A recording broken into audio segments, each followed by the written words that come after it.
Hello friends, आज हम जो प्रोग्राम देखेंगे वो इंटरव्यूज़ में बहुत बार पूछा जाता है। ये प्रोग्राम है दो नंबर्स को की वैल्यूज़ को स्वैप करने के लिए एंड विदाउट हम जो इसमें है दो वेरिएबल्स को जब स्वैप करेंगे हमें थर्ड वेरिएबल यूज़ नहीं करना है। दैट मीन्स कि we need to swap two variables बिना किसी थर्ड वेरिएबल को यूज़ करें। तो सबसे पहले हम क्या करेंगे, दो वेरिएबल्स डिक्लेयर करेंगे और उसमें कुछ वैल्यूज़ डालेंगे। जैसे मैंने एक वेरिएबल लिया a जिसमें मैंने वैल्यू डाली 5 और एक और वेरिएबल मैंने लिया b जिसमें मैं वैल्यू डाल रही हूँ 10। अब हमें इन दोनों वेरिएबल्स की वैल्यू को स्वैप करना है, मतलब कि मुझे a में वैल्यू चाहिए 10 और b में वैल्यू चाहिए 5 और मुझे थर्ड वेरिएबल कोई भी और यूज़ नहीं करना है।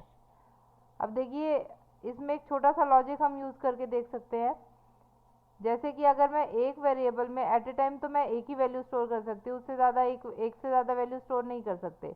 तो अगर मैं कहूँ कि मैं एक वेरिएबल में इन दोनों नंबर्स का सम स्टोर कर लूँ, तो दूसरे वेरिएबल के को यूज़ करके जब भी मुझे जो मिसिंग नंबर है जिसमें मैंने रिप्लेस किया है सम, जिसकी वैल्यू को मैंने रिप्लेस किया सम से, उसको अगर मुझे निकालना है कि वो कितनी वैल्यू स्टोर थी उसमें पहले, तो मैं सम माइनस जो सेकंड नंबर है वो अगर करती हूँ तो मेरे पास वो मिसिंग नंबर की वैल्यू आ जाएगी।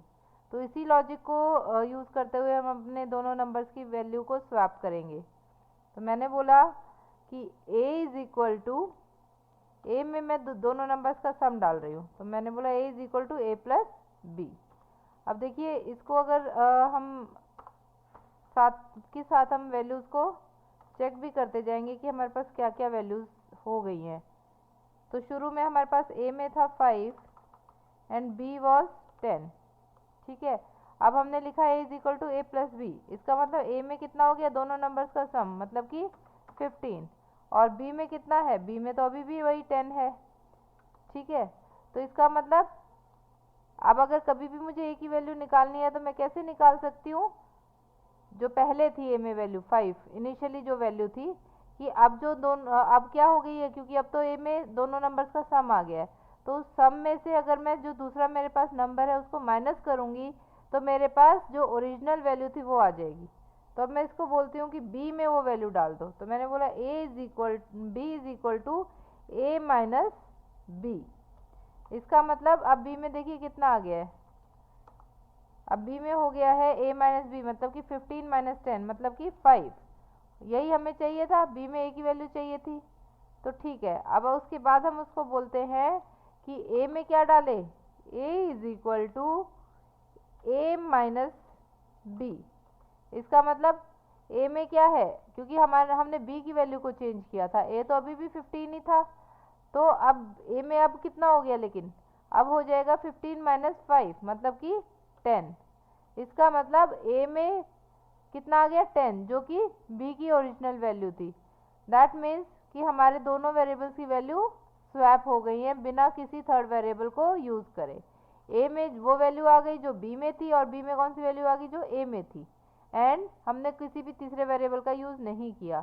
इसको चेक करने के लिए हम दोनों वेरिएबल्स की वैल्यू को प्रिंट करा के चेक कर सकते हैं। मैंने बोला value of a is equal to %d और a की वैल्यू को हम प्रिंट कराते हैं। इसी तरीके से हम b की वैल्यू को भी प्रिंट कराएंगे। हम बोलते हैं कि value of b is equal to, और हम b की वैल्यू को प्रिंट करा लेते हैं। अब देखिए, इस प्रोग्राम को अगर मैं रन करती हूँ तो क्या होगा। पहले हम इसको नेक्स्ट लाइन में लेके जाते हैं। अब देखिए, a में कितना आ गया 10 और b में कितना आ गया 5, जबकि इनिशियली a में कितना था 5 और b में 10। तो अब हमारी वैल्यू स्वैप हो गई है।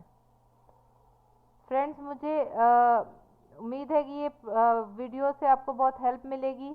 आपको समझ में आया होगा कि कैसे हम दो वेरिएबल्स की वैल्यू को स्वैप कर सकते हैं, इंटरचेंज कर सकते हैं उनकी वैल्यूज़ को बिना किसी थर्ड वेरिएबल का यूज़ करें। अगर ये वीडियो आपको पसंद आया, आपको आपको ये हेल्प कर रहा है वीडियो, तो आप इस वीडियो को ज़रूर शेयर करिए और हमारे चैनल को लाइक करिए। Thank you.